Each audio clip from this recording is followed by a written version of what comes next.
श्री रामचरितमानस बालकांड। ब्रह्मा जो व्यापक बिरजा, अकल अनीह भे,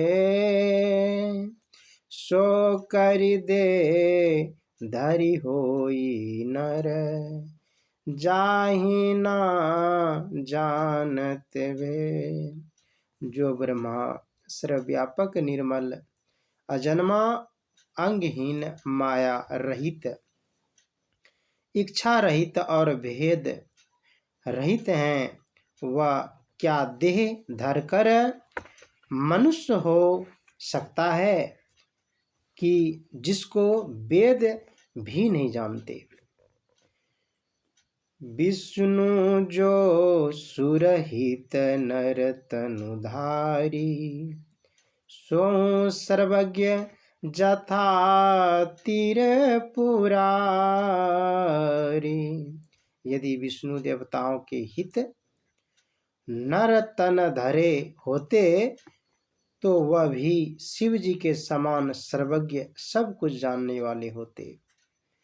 खोजहि सो की आज्ञा इव नारी, ज्ञान धाम श्रीपति असुरारी। वे अज्ञानियों की भांति स्त्री को क्यों खोजते फिरते? वे तो ज्ञानी के घर लक्ष्मी के पति और असुरों को मारने वाला है। शिव जी ने सती के मन में संशय जानकर कहा, क्या कहा? मुनि धीर योगी सिद्ध संतत, विमल मन जहि ध्यावई। कहीं नेति निगम पुराण आगम, जासु कृति गवाई। सोई राम व्यापक ब्रह्मा भुवन, सोई राम व्यापक ब्रह्मा भुवन।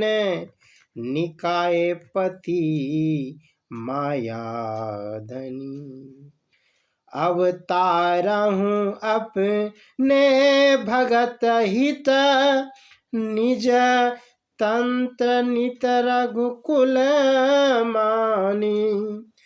मुनि धीर योगी और सिद्ध, जिनका सदा पवित्र मन से ध्यान करते हैं और जिनका यश वेद पुराण और शास्त्र नैतिक नहीं है, अंत नहीं है, कहकर गाते हैं, उसे सर्वव्यापक ब्रह्मलोक समूह में स्वामी और मायानाथ सर्व सदा स्वतंत्र रघुकुल श्रेष्ठ राम ने अपने भक्त के हित अवतार लिया है।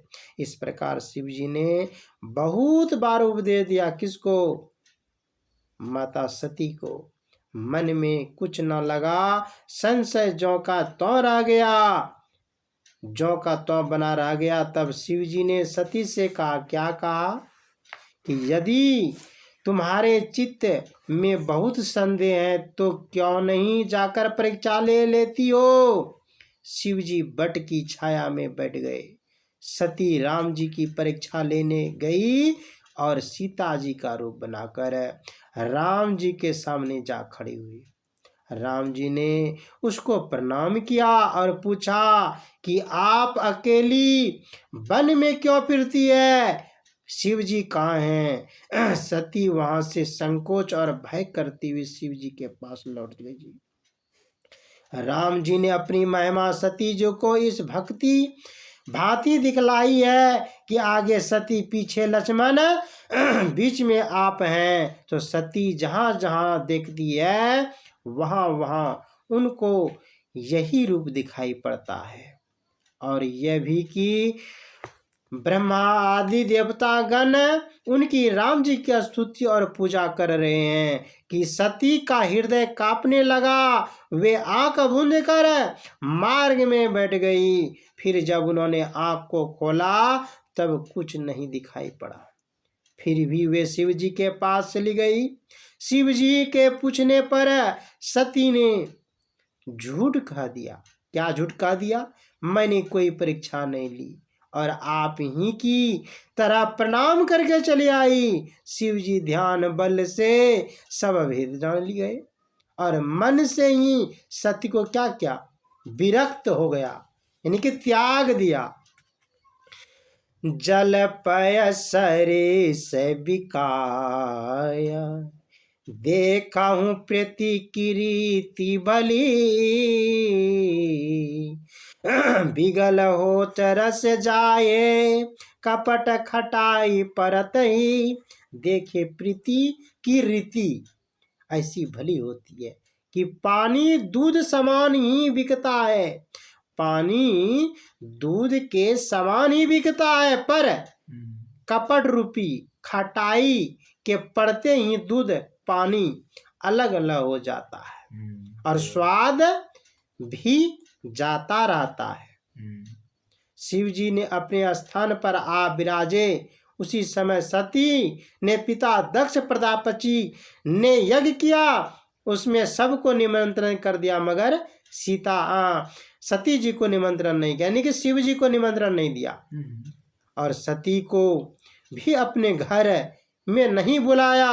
उन्होंने अपमान पर भी सती ने हठपूर्वक पिता के घर जाने की इच्छा करके आज्ञा मांगनी शिव जी से बोले, यदापि मित्र प्रभा पितृ गुरु गेहा, जाई बिनु बोले ना संध्या। यदापि मित्र प्रभु पितहु गुरु हे, यदापि मित्र प्रभु पितु गुरु गेहा, जाई बिनु बोले ना संध्या। यदापि उन्होंने संदेह नहीं दी कि मित्र और स्वामी पिता और गुरु के घर बिना बुलाए भी जाना चाहिए। मित्र का भी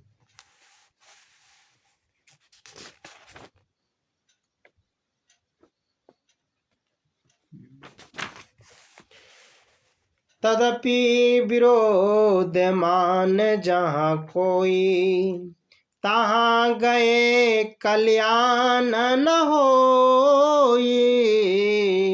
तदपि विरोधमान जहीं कोई, तहाँ गए कल्याण न होई। तदापि जहाँ कोई विरोध माने वहाँ जाने से कल्याण नहीं होता है।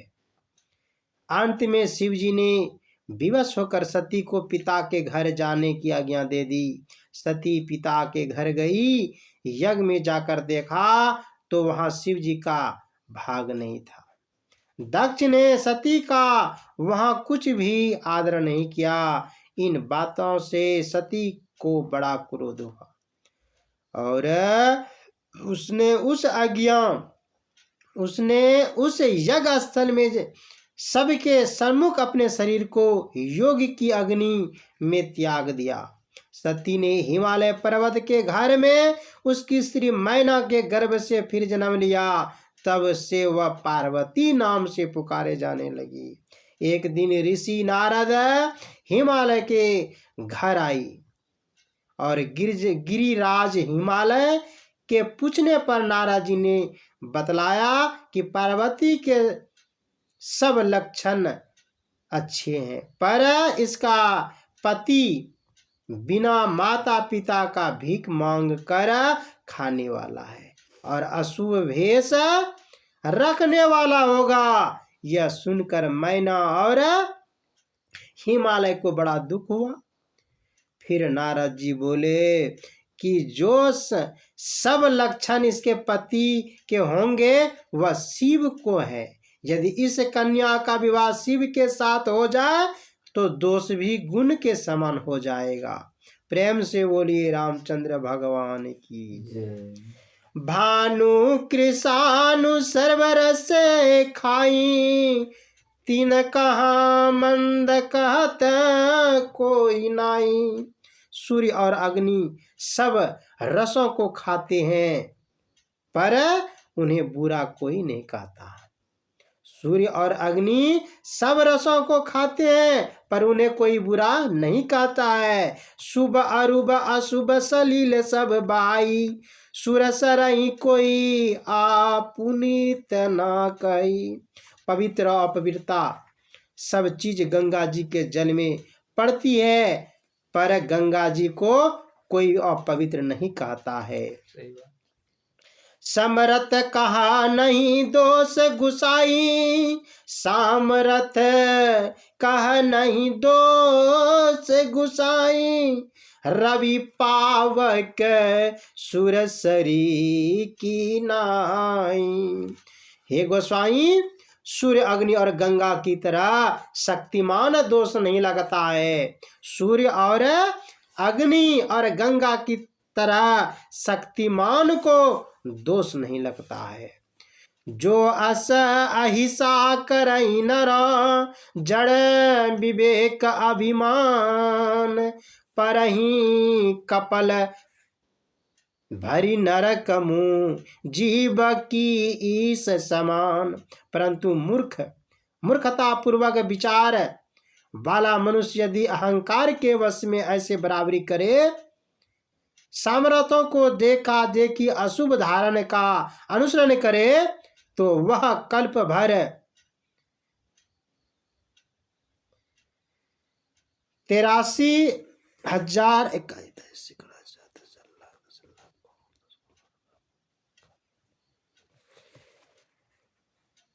43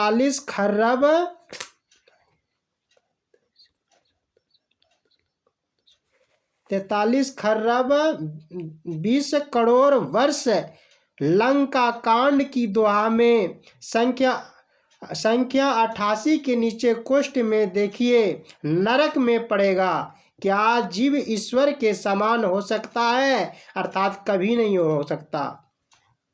जब तक दो नहीं हो तब तक जान नहीं जा सकता। एक दूसरे के समान है, वह आसमान है। द्वैत में ही समानता व असमानता की नाप व विचार हो सकता है, अद्वैत में नहीं। इस दोहे को पढ़कर यह नहीं जानना चाहिए कि गोस्वामी तुलसीदास जी का यह मत है कि यह तरह घट के फूटने पर घटाकाश का महदाकाश की एकता का प्रत्यक्ष ज्ञान होता है। इसी तरह जीव के जीवात्म जीव का भाव का नाश होने पर सर्वेश्वर से एकता नहीं होती है।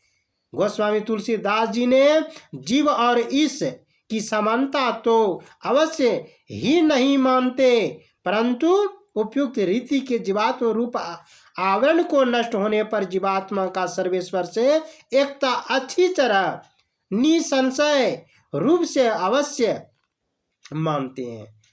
इसकी पुष्टि आगे कई स्थानों पर की गई है। मिलेगी। समानता का अर्थ है बराबरी और एकता का अर्थ है अद्वैता, अभेद भाव अत्यंत।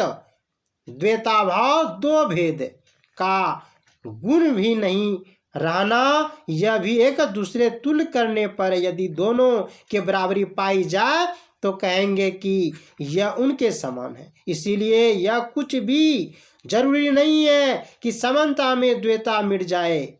अतएव समानता और एकता व अतिशयोक्तिहीनता एक ही बात नहीं है। जीव और ईश को समान मानना तो निरी मूर्खता है, परंतु समानता और अद्वैतता को एक ही जानना भी अगाध मूढ़ता है, मूर्खता से कम नहीं है। सुरसरी जल कृति बारुनी जाना, कबहु न संत कराते पाना। गंगा जल से भी बनी हुई जानकर मदिरा को संत लोग कभी नहीं पीते हैं।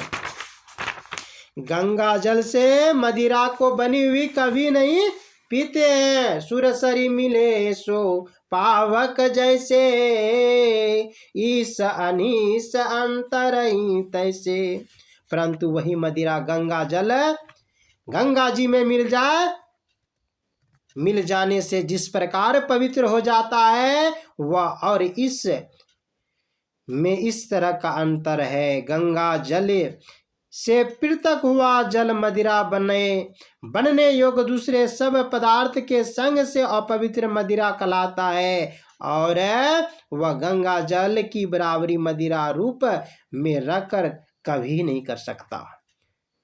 इसी तरह अंतकरण इंद्रियों और शरीर के आवरण रूपी संग में ईश्वर का अंश जीवात्मा कहलाता है और अज्ञानता की पवित्रता ईश्वर का अंश जीवात्मा कहलाता है और अज्ञानता का अपवित्रता से युक्त मायाधीन हो जाता है और ईश्वर की बराबरी कभी नहीं कर सकता है। परंतु जिस तरह का मदिरा बना हुआ गंगा जल गंगा जी में मिलकर अपवित्रता से मुक्त हो जाता है और गंगा जी की बराबरी नहीं करता बल्कि गंगा जी से एकता प्राप्त करके तदरूप गंगा जी का रूप हो जाता है, उसी तरह जीवात्मा ईश्वर की भक्ति करके उसमें लीन होकर वह और ईश्वर एक ही हो जाता है। उसी जीवात्मा भाव वाली और पवित्र संपूर्ण नष्ट हो जाता है। फिर नारद जी हिमालय और मैना से बोलने कि यदि पार्वती तप करके शंकर की आराधना करे तो शंकर जी प्रसन्न होकर पार्वती जी से विवाह कर लेंगे। और पार्वती जी ने भी स्वप्न में देखा, क्या देखा? एक ब्राह्मण उससे कहते हैं, क्या कहते हैं? तप बल रचहि प्रपंच विधाता, तप बल विघ्न सकल जगत त्राता। तप के बल से ब्रह्मा संसार को रचते हैं और तप के बल से विष्णु भगवान संपूर्ण जगत की रक्षा करते हैं। तप बल संभ करहि सगारा, तब बल शेष धरहि महिवारा।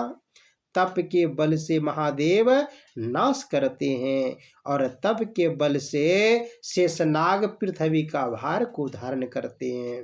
तप आधार सब सृष्टि भवानी, करही जाई तप अस जिय जानी। हे पार्वती, तप के आधार पर सब सृष्टि है, ऐसा मन में जानकर तुम जाकर तप करो। यह स्वप्न अपनी माता को सुनकर पार्वती तप करने जंगल में चली गई। तप पूरा होने पर वह घर लौट आई और श्री शिव जी ने उसका विवाह होकर निश्चित हुआ।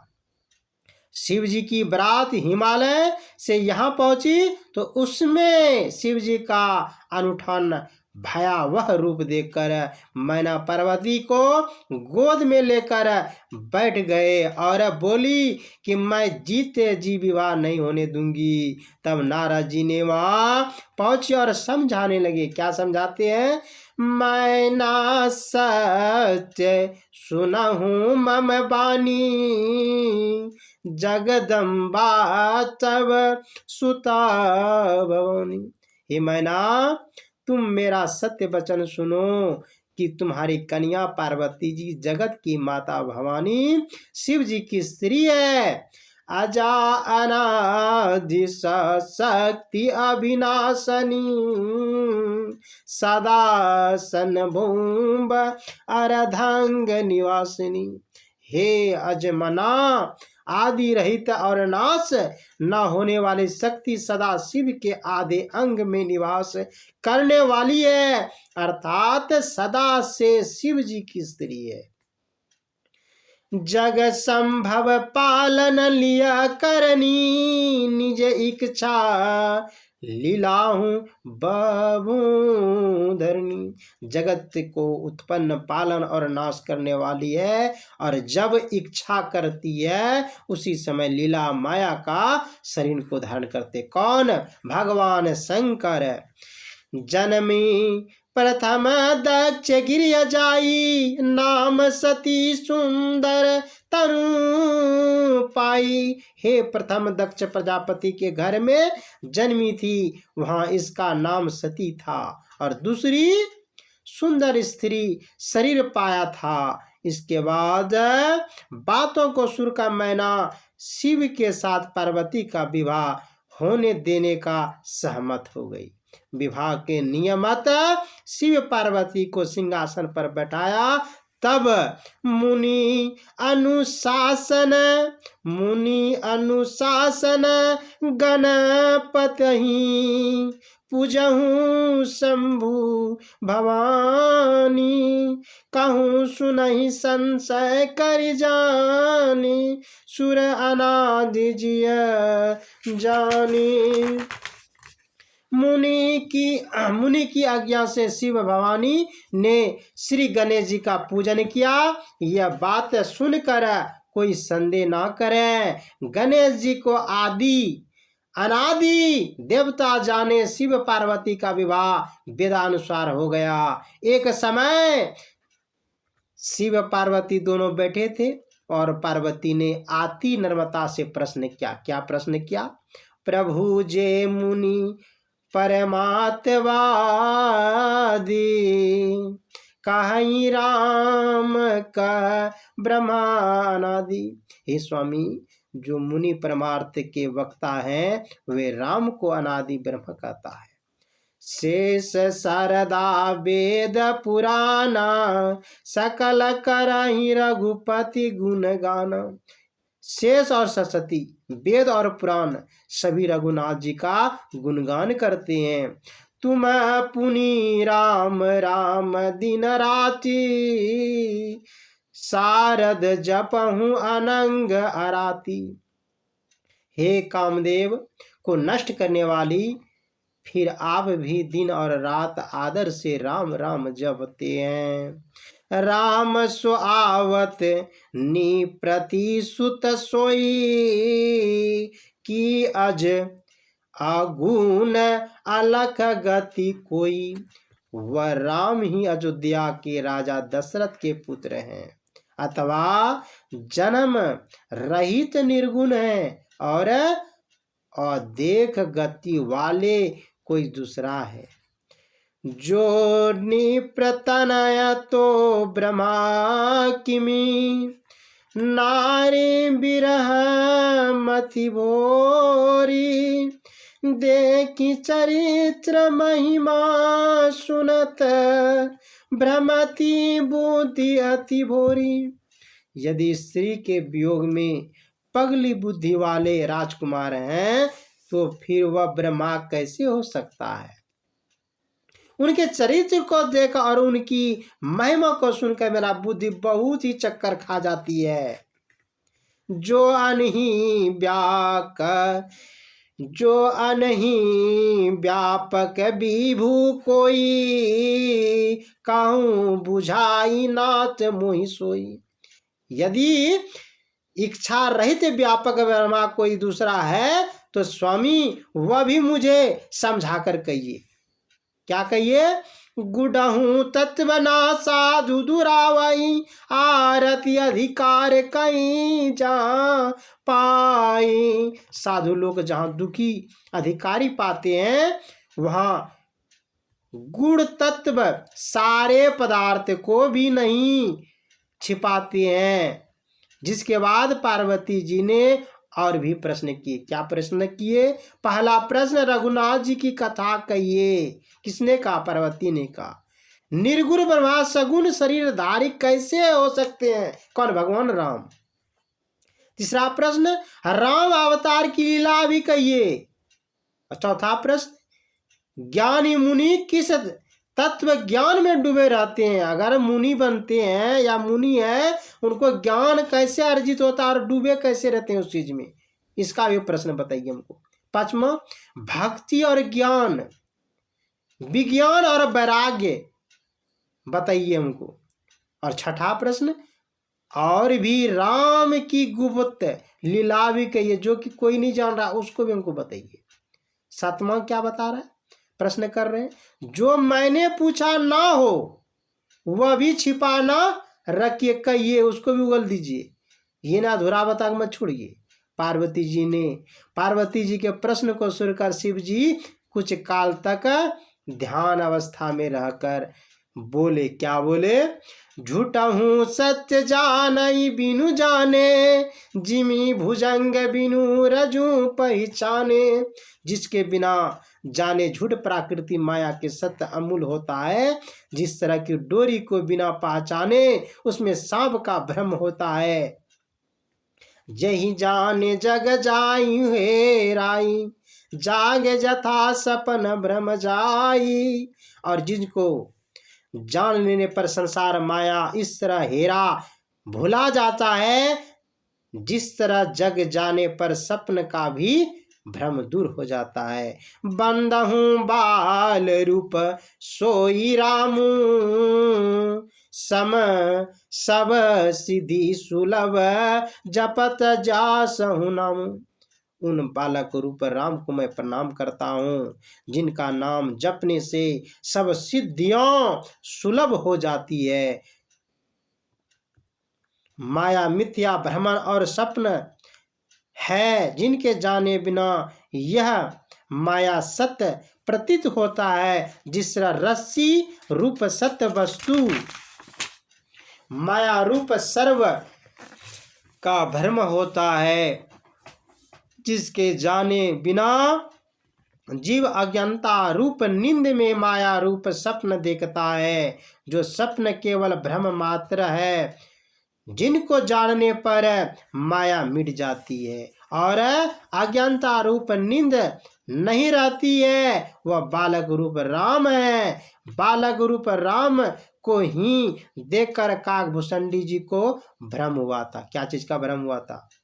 जिसकी कथा सप्त सोपान और वर्णन की गई है। इसीलिए वह बाल रूप जिनको जानने लेने की माया मिट जाती है। केवल बाल अवस्था का नर रूप राम नहीं, बल्कि उसी अवस्था से नर रूप का भी अवतरित वह अक्षदित आत्म रूप राम है, जो केवल मायाकृत नर रूप को ही जानेगा। उसमें व्यापक आत्मा रूप राम को नहीं जानेगा, उसका माया भ्रम नहीं मिटेगा। व्याप रूप आवरण भेद से आत्म स्वरूप राम को बालक रूप कहने में कुछ भी अयुक्त नहीं। आत्म रूप राम से व्यक्त नराकृति बाल रूप को जो कौशल्या माता ने गर्भ से प्रकट होने पर राजा दशरथ के आंगन में विहार करने लगे हैं। दशरथी राम व रघुनाथ व रघुवर को दशरथ अजीर बिहारी कहना कुछ भी अयोग नहीं। केवल नाराकृति राम रूप का जानना और उसमें व्यक्त आत्म रूप राम की जानकारी को अनुपयोगी बेबखयादें जानकर उसमें जानने की चाह न करना भ्रम में फंसे रहने का लक्षण रामचरितमानस के सप्तम सोपान में साफ कर दिया है। क्या कर दिया है? भगत केतु भगवान प्रभु राम धरऊ तन भूप, किए चरित्र पावन परम प्राकृति नन अनुरूप।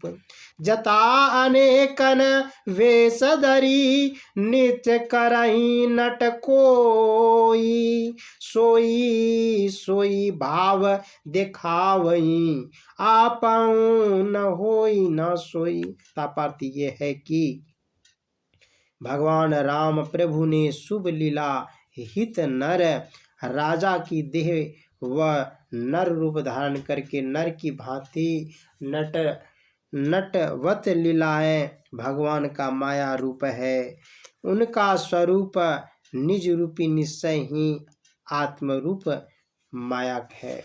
इसी भांति राम जी की महिमा का वर्णन कर और उसको प्रणाम करके शिव जी फिर कहने लगे। क्या कहने लगे? राम कृपा ते पार्वती, सपने हूँ तब मन माही, शोक मोह संदेश भ्रम मम विचार कछु नाही। हे पार्वती, मेरे विचार में श्री राम जी की कृपा से तुम्हारे मन में स्वप्न में भी व्याध मोह संदेह और भ्रम कुछ भी नहीं है। इस दोहे से पार्वती मोह बस नहीं जान पड़ती है, परंतु चौपाई से ही मोह बस जान पड़ती है। जिन हरि कथा सुनी नहीं काना, अश्रन रंधर अहि भवन समाना। जिन्होंने हरि की कथा कानों से नहीं सुनी है, उनके कानों के छिद्र सांप के घर बिल के समान है। नयन ही नहीं संत दरसत नहीं देखा, लोचन मोर पंख समलेखा। जिन्होंने अपने आंखों से संतों का दर्शन नहीं किया है, उनकी आंख मयूर के पंख की आंख की तरह है। ते सिर कटू तुम्हारी समतुला, जे नानमत हरि गुरु पद मूला। वे सिरा तित लोकी तुबकी के समान हैं, जो हरि और गुरु के चरण पर नहीं झुकते। जिन हरि भगति हृदय नहीं आनी, जीवत सब समान ते प्राणी। जिन लोग ने हरि भक्ति को हृदय में नहीं लाई, वे प्राणी जीते जी मृत के तुल्य है, मरा समान है। जो नहीं करही राम गुण गाना, जीव सो दादुर जीव समाना। जो जीव राम का गुणगान नहीं करता है, वह बैंग की जीव के समान व्यर्थ है।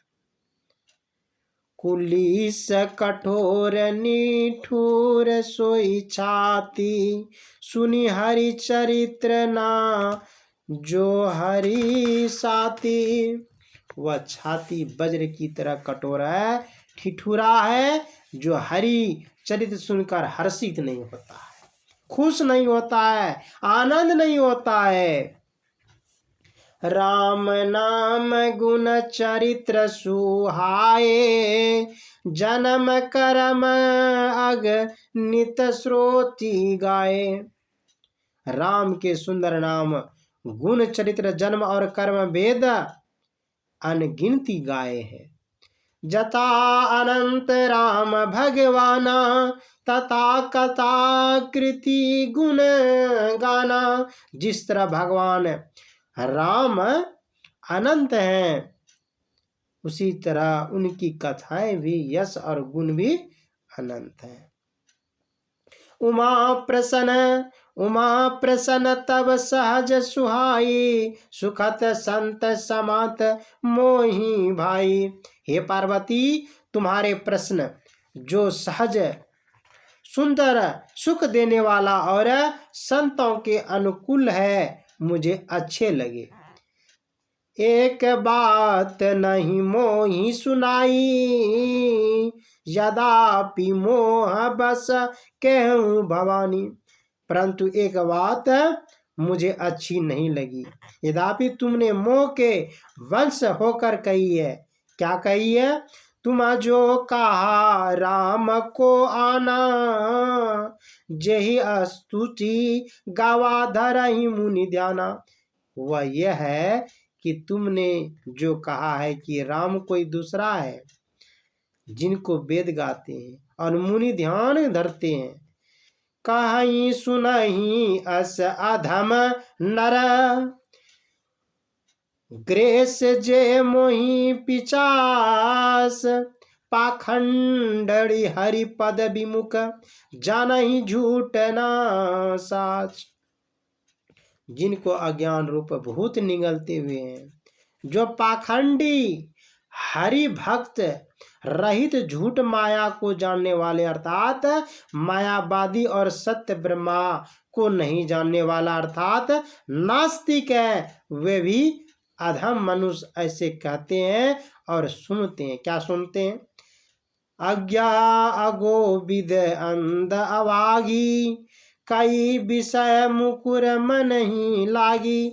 जो अज्ञानी मूर्ख अंधे विचार दृष्टि को योग अभ्यास द्वारा प्राप्त दिव्य दृष्टि से हीन और अभोग हैं, और जिनके मान रूपी दर्पण में विष रूपी काई लगी हुई है, यदि केवल ज्ञान और विचार हीन और अंध कहते तो यज्ञ और अकोविद शब्दों के बाद फिर अंध शब्द इस चौपाई में देने की आवश्यकता न थी। योगाभ्यास द्वारा प्राप्त दिव्य दृष्टि से हीन को ही विशेष कर व्यक्त करने के लिए अंध शब्द का प्रयोग किया गया है। दिव्य दृष्टि के संबंध में उन्होंने बातें चौपाई संख्या 5 और चौपाई संख्या 118 में दी गई रूपी से रंध स्कंद स्पर्श और शब्द विषय का के जानते हैं। जो मन इस विषय को अतिरिक्त कुछ नहीं जानता है, उसी मन रूपी दर्पण का विषय की कई लगी गई है। जन मन मंजूर मुकर मल करनी, गुरु पद पदम परागा के सेवन और रामचरितमानस के पवित्र जल से धोने से यह मल दूर होता है। गोस्वामी तुलसीदास जी ने इस अर्थों के नीचे कोष्ठ में वर्णन को समझने की और समझ कर पढ़िए। ललापट कपटी कुटिल विषे की, सपने हूँ संत सभा नहीं देखी। जो व्यक्तिचारी धोखेबाज और बड़े ही दुष्ट हैं, तथा उन्होंने सपने में भी संतों की सभा नहीं देखी। जो व्यक्ति धोखेबाज और बड़े ही दुष्ट हैं तथा जिन्होंने स्वप्न में भी संतों की सभा नहीं देखी है। कहीं वेद असमता वाणी, जिनके सूझ लाभ नहीं हानि। हे वेद विरोधी वचन कहते हैं, जिनको लाभ और हानि नहीं सूझते हैं। मुकुर मलिन अरुण नयन बीना, राम रूप देखई किमी दिना। दर्पण तो मेला है, दर्पण नहीं कि आईना, और देखने वाला आंख से हीन है, फिर वह कंकाल राम का रूप कैसे दे सकता है। मन में दर्पण और विषय को उस दर्पण पर कई कहा गया है, और अंध बाहरी आंख से हीन को नहीं बल्कि दिव्य दृष्टि से हीन को कहा गया है। जो अपने मन रूपी दर्पण पर से विषय ज्ञान रूप मल का साधना द्वारा धोकर साफ कर डालेगा और दिव्य दृष्टि को प्राप्त करेगा, वही राम रूप को दर्शन पावेगा। साधन से हीन विषय मल युक्त मैला मन दर्पण वाला और दिव्य दृष्टि भिन्न होकर केवल चर्म दृष्टि वाला अंधा मनुष्य राम रूप का दर्शन कभी नहीं कर पाता, कभी कर्म नहीं पा सकेगा। अर्थ के नीचे कोष्ठ में देखिए दिया गया है, अर्थ के नीचे जब बालक रूप राम का विचार किया गया है, उसी कोष्ठ में चौपाई 162 अच्छी तरह से पुष्टि करती है कि माइक नराकृति बालक रघुवीर रूप आवरण के अंशादिक आत्म रूप राम का दर्शन मन रूपी दर्पण और विषय रूप मल को दूर करने पर दिव्य दृष्टि प्राप्त करने पर होगा। यदि केवल माइक रूप से काम चल जाता है, अर्थात राम के निज स्वरूप राम स्वरूप तुम्हारा वचन अगोचर निगम है, कहा ज्ञान हो जाता है, 162 में लिखने का कुछ भी फल नहीं होता, क्योंकि माया का रूप तो मन मलिन है, माया का रूप तो मल मलिन है। चर्म दृष्टा वाला अंधा को स्वभाव विक ही दर्शाता है। अतएव जिनको राम रूप देखना हो, उन्हें चाहिए कि अपने मन से विषयों को दूर कर दे, तभी दिव्य दृष्टि प्राप्त कर अपने अंधेपन को दूर करेगा। ऐसा किए बिना किसी रूप को राम रूप कहकर देखने वाला देखते हैं, वह केवल माइक रूप को ही देखते हैं। यद्यपि रूप राम रूप को नहीं। यदि अज्ञानता से हट करके कोई कहे कि नराकृति बालक रघुवीर के रूप की गोस्वामी तुलसीदास जी के रामचरितमानस के आधार पर यथार्थ राम रूप है, पर उसे संसार या भ्रम में माया में सपन की तरह मिटी हुई है। नराकृति बालक रूप रघुवर रूप को देखने के बाद भी नहीं दिखाई देता है। तो रामचरितमानस ही के अनुसार वह भ्रम में पड़ा हुआ असत्यवादी पुरुष है। कौन? जिनके अगुण ना सगुण विवेका, जलपहि कलपति वचन अनेका। जिनको निर्गुण और सगुण का विचार नहीं है, वे बनावटी बहुत सी बातें को गप्पे मारते हैं। क्या गप्पे मारते हैं और क्या कहते हैं कि निर्गुण महिमान निर्वृत्त है। इस कारण निर्गुण का विवेक बनावटी बातों से गप्पे नहीं मारेंगे, क्योंकि उसके भ्रम कदापि ना होगा और सगुण की अश्लीलता को व्यर्थ रूप से जानेगा। उसे कोष्ठ में यह दर्शा दिया गया है कि केवल सगुण में भ्रम उत्पन्न होगा। क्या भ्रम उत्पन्न होगा? हरहि माया बस जगत भ्रमाए, तिनहि कहत कछु अब घट नाई। जो ईश्वर की माया के बस में होकर संसार में भ्रमते फिरते हैं, उनके लिए ऐसा कहना कुछ भी असंभव नहीं है। बातुल भूत विवश मतवारे, ते नहीं बोलई वचन विचारे। जो बातें गए हैं अर्थात जिनकी सन्निपात हो गया है, जिनको भूत लगा है और ना पागल है, वह विचार कर वचन नहीं बोलते हैं। जिन कृति महा मोह मद्यपाना, तिनहि कर कहा करई नहीं काना। जिन्होंने महा अज्ञान रूप मदिरा पी ली है, उनका कहा हुआ नहीं सुनना चाहिए। जिन्होंने महा अज्ञान रूप मदिरा पी ली है, उनका क्या है? कहना नहीं सुनना चाहिए। क्यों नहीं सुनना चाहिए? सगुन ही अगुन नहीं कछु भेदा, गवाही मुनि पुराण बधु वेदा। सगुण और अगुण में कुछ भेद नहीं है। मुनि पंडित पुराण और वेद ऐसे कहते हैं, कोई एक पदार्थ जो अकेले हो, संगहीन हो, जब वह किसी दूसरे का संग कर लेता है तब वह क्या हो जाता है? पदार्थ सहित कहा जाता है। परंतु दूसरे पदार्थ के संग होने पर भी वही रहता जो वह पहले से है। गुण का अर्थ है स्वभाव, उत्पादक स्वभाव, रजोगुण पोषक स्वभाव, सतोगुण विनाशक स्वभाव, तमोगुण। इन तीनों गुणों को हीन को निर्गुण कहते हैं। यह तीनों गुण को ही निर्गुण कहते हैं। यह असंग एक ही है। यह असंग एक ही एक है, परंतु वही जब कथित पुराणों कथित गुणों के साथ कर लेता है तब सगुण कहलाता है। सगुण कहलाने पर भी तत्व रूप में वह स्वरूप निर्गुण ही रहता है। तात्पर्य यह है कि शरीर व देह पर जब कुतरता नहीं, शरीर के देह में जब कुर्ता नहीं पहना रहता है, तब बिना कुर्ते का शरीर कहा जाता है। कुर्ता पहन लेने पर वह कुर्ता सहित हो जाता है। कुर्ते के आवरण के कारण शरीर कुर्ता नहीं होता और कुर्ता शरीर नहीं होता, तो शरीर ही और कुर्ता ही रह जाता है। इसी तरह से निर्गुण और त्रिगुणी आवरण को धारण करके उसके अंदर रहता है। निर्गुण ही रहता है और त्रिगुणी आवरण निर्गुण नहीं होता। परमात्म स्वरूप राम ब्रह्मा सर्वव्यापी और अपार है।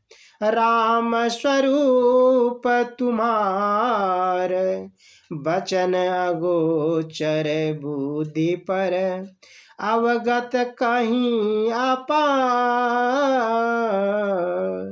नेति नेति नित अगम कहा राम ब्रह्मा परमात्म रूपा अवगति अलख अनादि अनुपा। सकल विकार रही गत वेदा करही हित नेति निरूपाही वेदा। हे राम ब्रह्मा अवगत अलग अपार हैं, अपार अनंत तत्व दो नहीं है हो सकने के कारण इनको उपयुक्त त्रय गुण संपूर्णता आच्छादित नहीं कर सकेंगे। वह अनंत तत्व अपने असंख्य भाव में ही सगुण कहलाता है। उन गुणों में आसिंक भाव से रहकर सगुण कलाकर भी स्वरूप व निर्गुण ही रहता है। वे सदैव निर्गुण ही रहता है। कहने का तात्पर्य यह है कि एक निर्गुण तत्व ऊपर वर्णात्मक निर्गुण और सगुण दोनों नामों में विदित है। अतएव सगुण ही अगुण ही नहीं कुछ भेदा ठीक ही है।